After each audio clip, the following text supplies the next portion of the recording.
खत लिखा गया। मैंने आपको डॉक्यूमेंट दिया है, उसके पहले पन्ने के थर्ड लाइन के लिए आपका अटेंशन इनवाइट करूंगा। First page third line, bottom से ऊपर जो पैराग्राफ है। In the implementation stage above interim mechanism it is observed that rate at which coal is being purchased by APMAUL माने Adani port Mundra limited significantly higher than the actual market, real market से काफी ऊपर आप दिखा रहे हो। Market value at which coal is being traded in Indonesia, GUVNL, इसका मतलब है गुजरात ऊर्जा विकास निगम लिमिटेड, पर गुजरात में कहते हैं कि GUVNL माने Gautam Urja Vikas Nigam limited, has been repeatedly seeking, सरकार बार बार मांग रही है। क्या मांग रही है? Documents, invoices, reports with regard to the reference being taken by Adani Port Mundra Limited in procurement of coal through spot market inquiry। हम बार बार मांग रहे हैं, आप दे नहीं रहे हो। अगर वो नहीं दे रहे थे तो सरकार उसको 5 साल तक पैसे क्यों देने लगी? नाउ मैं आपको सिर्फ टाइम बचाने के लिए रिलेवेंट पैराग्राफ्स में, माने सेकंड पेज पे तीसरे पारा पे आप आ जाइए, सेकंड पेज के थर्ड पैराग्राफ पे यहां लिखा है, it is mention that energy charges paid admissibly by GUVNL for the period from 15th October 2018 to 31st March 2023 माने 5 साल तक इज अराउंड 13,802, 13,802 करोड़ रुपए हमने आपको दे दिए हैं।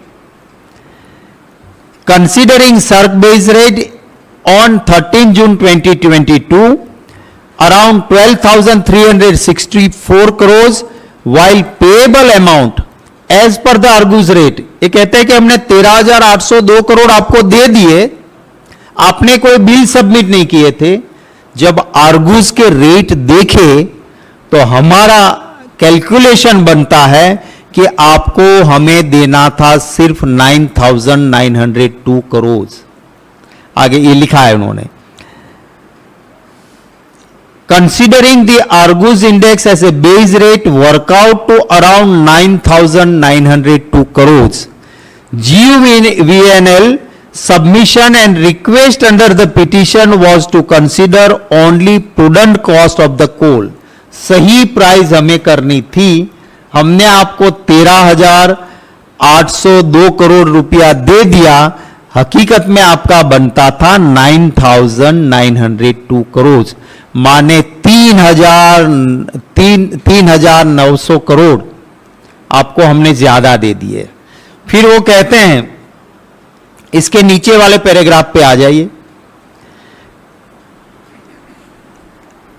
The matter with regard to the interim mechanism for ad hoc payment was examined by the board of GUVNL and need was failed to review the methodology in the interim mechanism in the view of excess payment made to Adani port Mundra limited.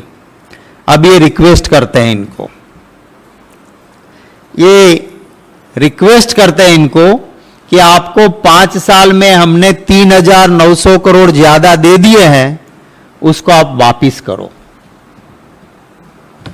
अगर supreme court की committee नहीं बनती, अगर Hindenburg की report नहीं आती, अगर कुछ लोग RTI नहीं करते तो ये खत लिखते नहीं और 3,900 करोड़ अदानी को गवर्नमेंट के पैसे, और ये भी पावर परचेज एग्रीमेंट के, तो ये पैसे किसके ऊपर जाएंगे? हमारे उन गुजरातीज के ऊपर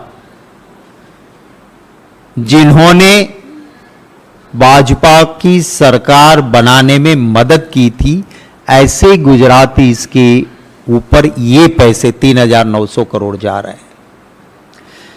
हमारी मांग है कि ये और कुछ नहीं है, मनी लॉन्ड्रिंग है। इस खत को देखते हुए साफ निकलता है कि लूट है।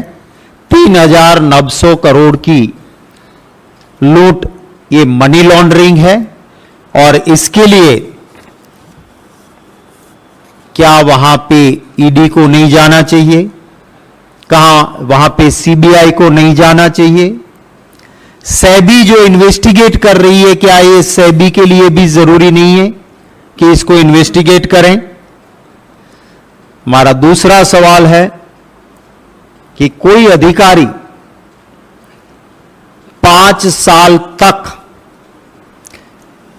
उस आदमी को जिसको पावर परचेज एग्रीमेंट के तहत बिल देना था, डॉक्यूमेंट्स देना था, ट्रांसपेरेंट बिडिंग की सारी हकीकत देना था, वो नहीं देते हैं और 13,902 करोड़ रुपए उसको दिए जाते हैं, वो कोई अधिकारी तय नहीं कर सकता है। तो वो किसके कहने से दिए गए? चीफ मिनिस्टर के कहने से, प्रधानमंत्री के कहने से, या किसके कहने से दिए गए थे? उसका जवाब हम मांगते हैं। इसे साफ दिखता है कि जो पार्लियामेंट में स्लोगन चलते थे, मोदी अदानी भाई भाई, देश बेच के खाई मलाई, ये इसका सबसे बड़ा नमूना है।